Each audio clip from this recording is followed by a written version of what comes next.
The Pixel 4a is Google's affordable and entry-level smartphone with a £349 price tag, making it more affordable than last year's Pixel 3a. The appealing factor of a Pixel device is that there is very little bloat and it is an Android experience that Google has envisaged. And of course, it features the Pixel camera with software processing to make your photos look great. If you're looking for a 5G device, Google has recently announced the Pixel 4a with 5G, although it does feature a slightly different design and internal specifications. The Pixel 4a features a black plastic design with Gorilla Glass 3 on the front, which feels great.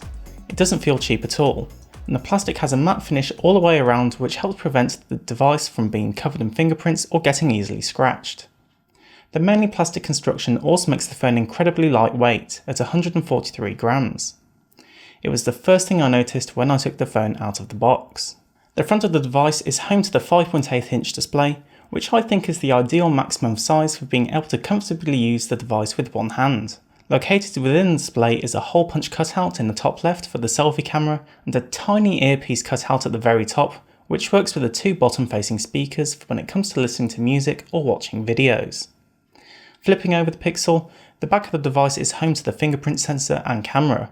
I found it interesting how Google has put the Pixel 4a on the camera bump trend when the device only has a single camera. It can look a little odd having the camera and flash in such a big square bump, but it's not really a big deal.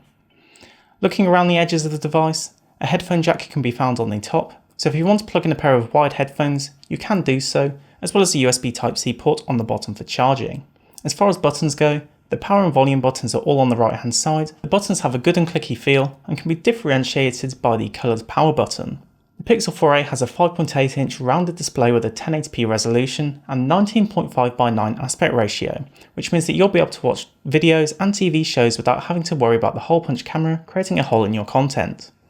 The display looks great, providing sharp imagery and text as well as pleasant and vibrant colours, with great contrast provided by the OLED panel. The colours can be adjusted within the settings app between 3 different profiles if you want to fine-tune your experience, and by default it is in an adaptive mode. The display also supports HDR content, so if you have a favourite TV show or movie that you want to watch in HDR, you can do so on this device. The display also features always-on functionality and viewing angles are decent, but the colours do start to fringe a little when looking from a sharp side angle. I also wish that the display was a little brighter, as it can sometimes struggle to combat very bright sunlight. The Pixel 4a ships with Android 10, but can be updated to Android 11. One major advantage of the Pixel lineup in comparison to Android smartphones from other manufacturers is that Pixel devices are one of the first to get the latest Android updates, as both the device and operating system are within the Google ecosystem. Thanks to this, there is no bloat at all, and the device is snappy to use and navigate, which makes day-to-day usage of moving between apps a breeze. The OS experience is also very nice. The interface is clean to look at and straightforward to use.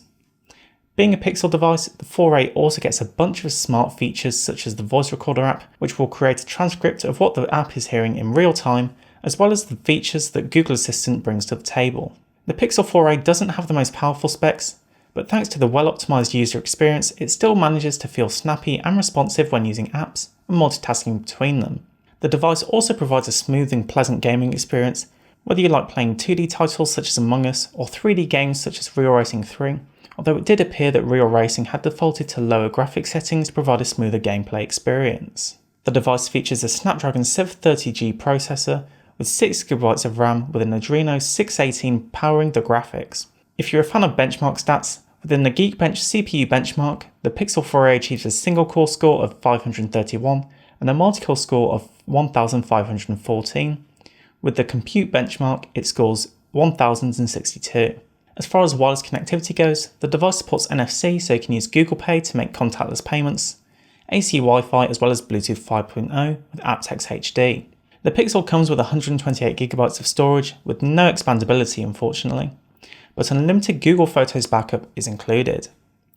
The Pixel 4a only supports a single form of biometric unlocking with a fingerprint sensor, and the fingerprint sensor is extremely fast and responsive and can be used to wake and unlock the device when it is sleeping. The placement of the reader is also good, as my finger naturally rests upon the reader when I pick up the device. I was quite surprised by how good the speakers sounded on this device, considering it's one of the more affordable options out there. They sound better than some of the more expensive high-end phones that I've tested. The speakers manage to provide enough bass to sound balanced and not lacking. Don't get me wrong, it's still a phone speaker, but it's much better than I would expect. The bottom firing speaker works with the earpiece speaker to provide a better listening experience that sounds fairly immersive. As can be expected with the Pixel device, the Pixel 4a camera performs well for the price. The camera provides sharp images that are well exposed and offers portrait modes with a single camera on the device thanks to Google's photo processing technology. The camera works well for landscape photography, effectively exposing for both bright sky and land. During my testing, the weather was mainly overcast, which can be tricky to photograph in without the sky blowing out into the highlights, but the Pixel managed to keep everything controlled and contained, knowing when to take a HDR image and process the dark parts of the photo. The camera can sometimes struggle a little in darker conditions, so making use of the dedicated night modes can be beneficial if you have a still subject to ensure that you're able to capture as much detail as possible. The saturation of colours between photos is okay. I did find the colour balance to change slightly between a couple of photographs of the same scene, but overall it behaves and performs well, providing a consistent result. The camera can provide portrait mode functionality by using software processing without an additional depth sensor. The effect works well, but I do think the depth sensor on the Samsung Galaxy A90 provides a slightly better result, as on the Pixel the device can sometimes think that background objects may be the subject when they are not. The portrait mode works with a range of different subjects and manages to provide a convincing and nice background blur. Considering it's all being done with a single camera, it's quite good. The rear-facing camera is 12.2 megapixels and features image stabilization. This is carried through to the video mode, which can record in up to 4K 30 frames per second resolution and still support video stabilization. This is very impressive to see and great that you can get smooth high-resolution video. Typically on other devices, I've not been able to max out resolution and keep image stabilization active.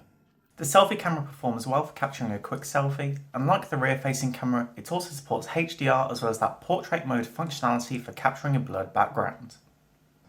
This is where I'd say the Pixel has the edge over other devices, as it has great processing to provide a blurred background for a selfie. The resolution of the selfie camera is a little lower at 8 megapixels, so you won't be able to record at 4K with this camera, unfortunately, only 1080p. The experience of using the camera app is extremely simple and straightforward, as it offers the various modes supported and not much else.